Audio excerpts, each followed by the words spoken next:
Hey, I'm Sam Ross, founder and CEO of Claim Climbers. If you're watching this, you're probably dealing with migraines or severe headaches and wondering why your VA claim either got denied or doesn't reflect how bad things really are. Here's the truth. Migraine claims are some of the most commonly misunderstood and poorly documented claims in the entire VA system. Not because migraines aren't real, but because the VA looks at them very differently than most veterans expect. Let's start with how migraines are actually rated. The VA does not rate migraines based on pain alone. They rate them based on prostrating attacks. The word matters. Prostrating means the migraine forces you to stop what you're doing. You have to lie down, you miss work, you shut off light or sound, you're functionally taken out of action. Head pain by itself is not the standard. Functional impact is. Ratings increase based on how often these prostrating attacks happen and how much they affect your ability to work. That's where a lot of claims fall apart. Veterans say, I get migraines all the time, but the record doesn't show frequency, severity, or impact. The VA can't rate what isn't documented. Now let's talk about primary versus secondary migraines. Some veterans have migraines that began during service. Others develop migraines later because of something that is service connected.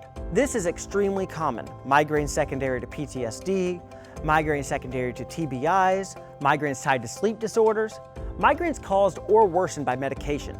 The VA rarely connects these automatically. Without a clear medical explanation, they often treat migraines as a standalone condition and may deny the connection. This leads us to one of the biggest problems with migraine claims, the CMP exam.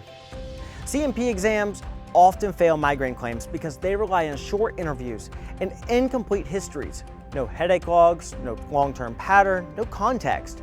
A 10-minute exam cannot capture a condition that plays out over months or years. That's why documentation matters so much. The strongest migraine claims include consistent medical notes mentioning headaches or migraines, descriptions of how often they occur, evidence of functional impact, like missed work or needing to lie down, and when necessary, a clear medical explanation connecting migraines to another service-connected condition. Headache logs are powerful when used correctly, not dramatic, not exaggerated, just consistent. Dates, duration, severity, impact. Those details help transform I get migraines into something the VA can actually rate. Here's another common error. Veterans minimize symptoms. They say things like, I just push through or I manage. The VA hears that as mild impairment. Honesty matters, and just as important, clarity. If migraines force you to stop functioning, that needs to be documented. Now, here's the key takeaway. Most migraine claims are not denied because migraines aren't severe. They're denied because the evidence lacks structure, no pattern, no frequency, no functional impact. Once you understand what the VA is actually measuring, those denials start to make sense. And once they make sense, they become fixable. If you felt confused or frustrated by a migraine denial, you are not alone, and you're not missing something obvious. This is a documentation issue, not a legitimacy issue. Migraine claims fail more often from documentation gaps than lack of severity.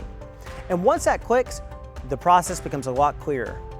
If this helps you understand why migraine claims are handled the way they are, make sure to like and subscribe for more veteran-focused education. I'm Sam Ross with Claim Climbers, and our goal is to help veterans understand how the VA actually evaluates conditions so denials stop feeling random and start feeling solvable. Take care.